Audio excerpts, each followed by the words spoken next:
Disclaimer: this story contains mature themes intended for adult viewers. Viewer discretion is advised. The evening had settled into the living room, soft lamplight spilling over the sofa as I tucked my legs under me, pretending to focus on the magazine in my lap. He walked past me, close enough that the brush of his hand against my shoulder felt less like an accident and more like a claim. My pulse gave me away, beating hard against my ribs, a secret I couldn't hide. Still reading, his voice came low, teasing, hovering close to my ear. The warmth of his breath made the words blur on the page. I tilted my head, determined not to give him the satisfaction of seeing how easily he could unravel me, but the silence between us stretched, charged, heavy, daring me to meet his gaze. When I finally looked up, his eyes caught mine, dark and unblinking. For a second, it was like everything else in the room faded, the ticking clock, the distant hum of the TV, leaving only that unbearable pull between us. My throat tightened, the words I wanted to say stuck somewhere between protest and surrender. His fingers brushed over my wrist, featherlight but deliberate, sending a shiver racing up my arm. He smiled, the kind of smile that said he knew exactly what he was doing, and leaned just a little closer. My breath hitched, betraying me. I should have pulled back. I should have reminded him of what I'd said earlier. But I didn't. Instead, I sat there frozen, caught between the magazine slipping from my hand and the sudden awareness that I was no longer in control of this moment. The air felt thick, every second stretching, waiting for the inevitable. He bent down, his lips dangerously close to mine, not touching, just lingering there, close enough that I could feel the heat radiating off him. My heart hammered so hard I swore he could hear it. And then, just when I thought he might retreat, he shifted suddenly, pressing me back against the sofa cushions. My breath escaped in a sharp gasp. And that was only the beginning. The living room still carried the echoes of that near kiss, the air thick with something neither of us dared name. I sat with my hands twisted in my lap, heart still stumbling against my ribs. He had retreated just enough to make me wonder if I had imagined the whole thing, yet the warmth of his presence lingered like a mark I couldn't shake. It wasn't always like this between us. There had been a time when laughter came easy, when late-night talk spilled over into dawn, when I couldn't walk past him without brushing my fingers across his back just to feel him there. But somewhere between bills, deadlines, and routines, the cracks had started forming.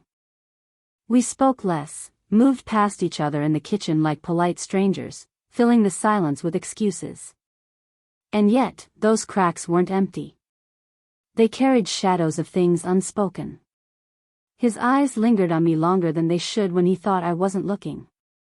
I caught myself yearning for the way his touch used to undo me, though I never admitted it aloud. Now, in this moment, those buried truths pressed against the surface. He leaned against the armrest, watching me in that infuriatingly calm way of his. I could feel the weight of his gaze on me, and it was almost unbearable. I broke first, shifting in my seat, my voice catching. "You don't get to just do that."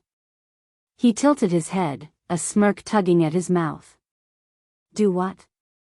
His tone was playful, but his eyes betrayed something deeper, hunger, maybe, or a need he hadn't voiced. "That," I whispered, gesturing vaguely between us. My throat was dry, but I forced the words out. "You know exactly what I mean." The silence that followed wasn't empty. It pulsed, charged with everything we hadn't said for months. He moved closer again, just enough for his knee to brush mine. That tiny touch was enough to unravel me all over again. "I miss this," he said finally, voice low, almost hesitant. "I miss us." The words hit harder than his touch, catching me off guard. My chest tightened, torn between resentment and longing. Did I miss us too? Yes. More than I wanted to admit. But admitting it meant letting go of the safe distance I'd built around myself. His hand hovered near mine, fingers twitching as if he wanted to close the gap but wasn't sure if he was allowed. I looked at his hand, then at him, and for one dangerous second, I almost gave in. almost. Instead, I pulled back just slightly, enough to remind him that not everything was forgiven.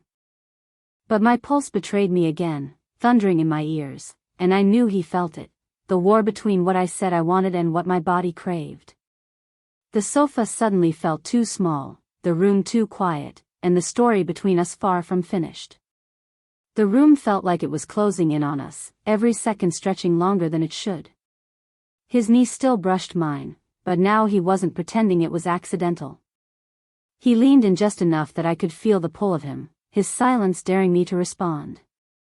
I looked away, toward the lamp, the clock, anywhere but his eyes. "You think you can just charm your way back in?"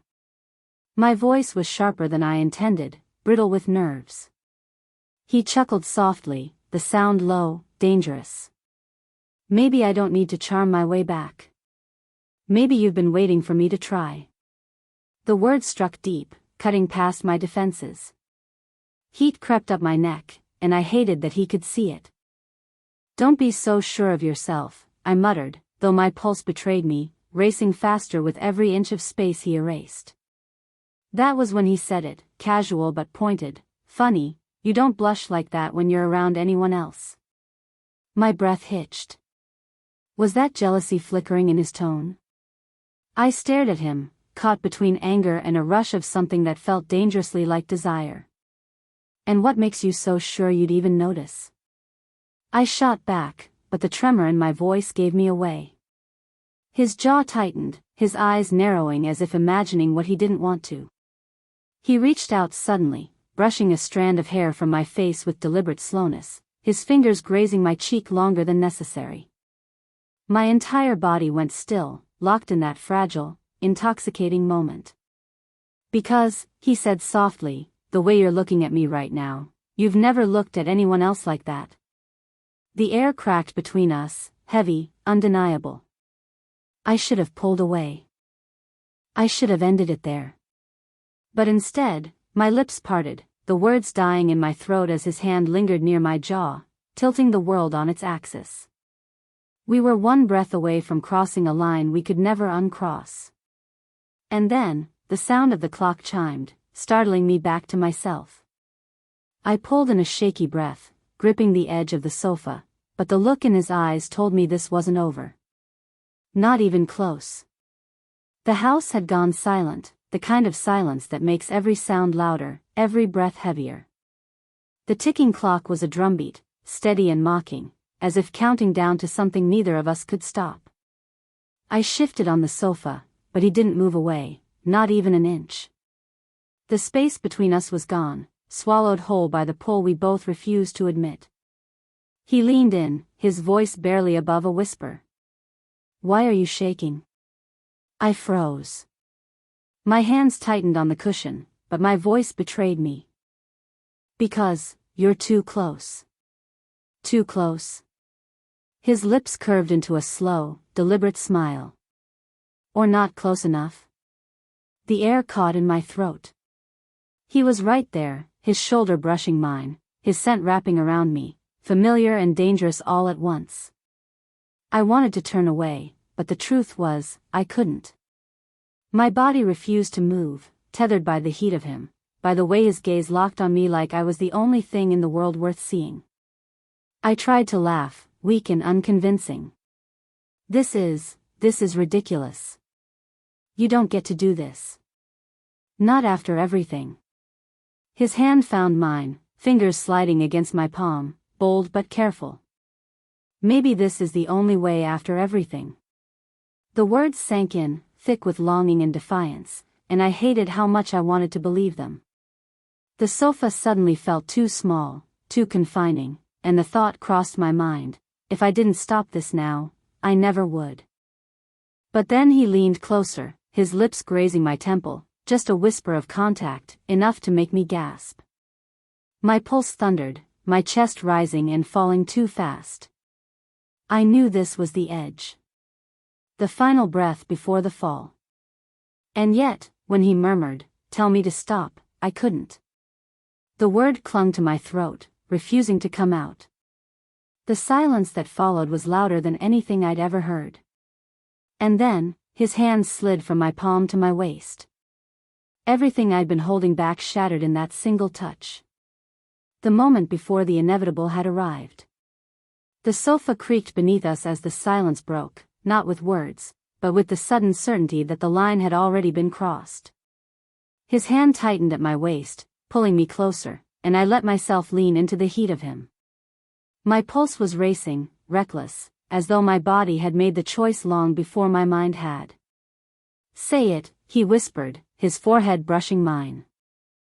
"Say you want this as much as I do." The words lodged in my throat. I did want it, more than I wanted to breathe, but speaking it aloud meant surrender, and surrender meant I couldn't take it back. My lips parted, trembling with the weight of everything I wasn't saying. Then, before I could answer, his phone buzzed on the coffee table. A sharp, shrill interruption. We both froze. His hand lingered on me, unwilling to let go, but his gaze flicked to the phone. The screen lit up, a name I didn't recognize. My stomach dropped. The atmosphere shifted instantly, the warm pull between us cooling into something jagged, raw. "Who's that?" I asked, my voice low, steady, steadier than I felt. He didn't answer right away, which was answer enough.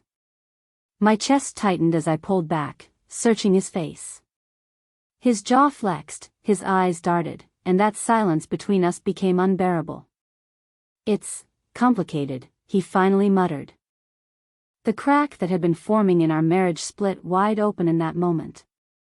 My breath caught, half anger, half devastation. "Complicated?" My voice rose, sharp, trembling. "So I'm sitting here, breaking every promise I made to myself, and you're..." "Stop," he cut in, his tone fierce, desperate. He reached for me, but I recoiled, heart hammering so violently I thought it might break through my ribs. "Tell me," I demanded. "Who is she?" The silence stretched again, thick with guilt and desire all tangled together. Finally, he closed his eyes, exhaling hard. "It was nothing. A mistake. I thought I wanted something else, but it was you. It's always been you." My chest burned with conflicting emotions. Betrayal. Relief. Longing. I hated him for saying it, but part of me believed him. Part of me wanted to throw him out, and another part wanted to grab him and never let go. The distance between us became unbearable again. I stood, pacing, but he caught my wrist, pulling me back down into the space I'd tried to escape. His eyes were wild now, no longer calm. "Hate me if you want. But don't walk away." And for the first time, I didn't know if I could. The sofa became a battleground, of desire, fury, and the dangerous truth that nothing between us would ever be the same again. The glow of his phone still burned on the table, that name seared into my mind like a brand. My chest heaved as I stared at him, my wrists still caught in his grip. I wanted to scream, to break free, to run, yet I couldn't. His eyes held me, stormy and unrelenting, as if letting go would mean losing everything. "Let me go," I hissed, my voice sharp and breaking. "No," he shot back, his voice thick with desperation. "Not until you hear me." Tears threatened, hot and bitter, blurring my vision. "Hear what?" "That you betrayed me? That I'm not enough?" My voice cracked on the last word, betraying how deeply it cut. His jaw clenched. He dragged a hand through his hair, his grip loosening finally. "I made a mistake. One night. That's all. It wasn't about her, it was about me being too blind to see what was right in front of me." My heart ached, torn between fury and longing. "You don't get to make me your second choice." I stood, pacing the narrow room, arms wrapped around myself like armor. Every step felt like walking on shattered glass. He rose too, closing the space between us in 2 quick strides. "You've never been second. Never. You're the only one I've ever wanted like this." His voice cracked, raw and unpolished. Don't let this ruin us. I turned, tears streaming freely now, anger still blazing. It already has. The words hung heavy in the air. For a moment, silence swallowed us whole. His shoulders sagged, as if I'd stripped him of all fight. My chest tightened, the image of him broken colliding with the memory of his touch, the way my body had betrayed me minutes before. I don't know if I can forgive you, I whispered, my voice trembling. He stepped closer, slow and cautious, as if I might shatter. Then don't forgive me tonight. Just, don't leave. His hand hovered near mine, trembling, desperate for permission. Let me prove I still know how to love you. The ache in my chest deepened, tearing me apart. Every instinct screamed to run, but my heart, traitorous and weak, beat faster at his words. I didn't answer right away. Instead, I let him take my hand, tentative, fragile, and for the first time, I didn't pull away. It wasn't forgiveness. It wasn't healing. But it was something. The war between us hadn't ended, but the fire was still there, burning hotter than the hurt.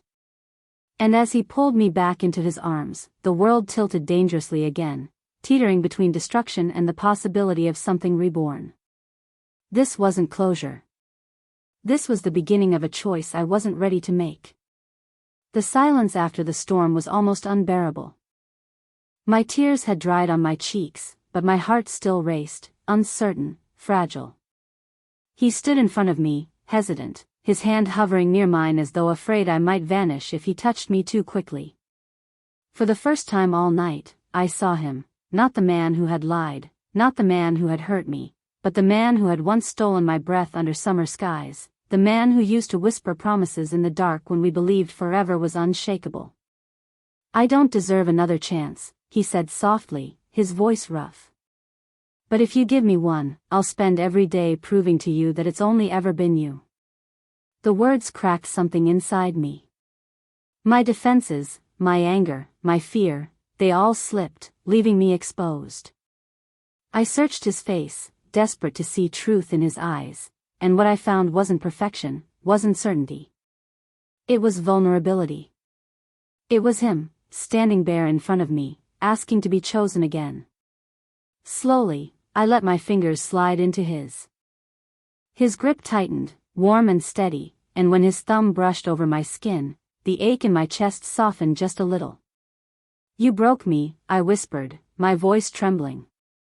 But I still love you. The relief in his expression was immediate, raw, overwhelming. He pulled me into his arms, holding me so tightly I could feel his heartbeat racing against mine. For the first time in months, maybe years, I let myself sink into the safety of his embrace.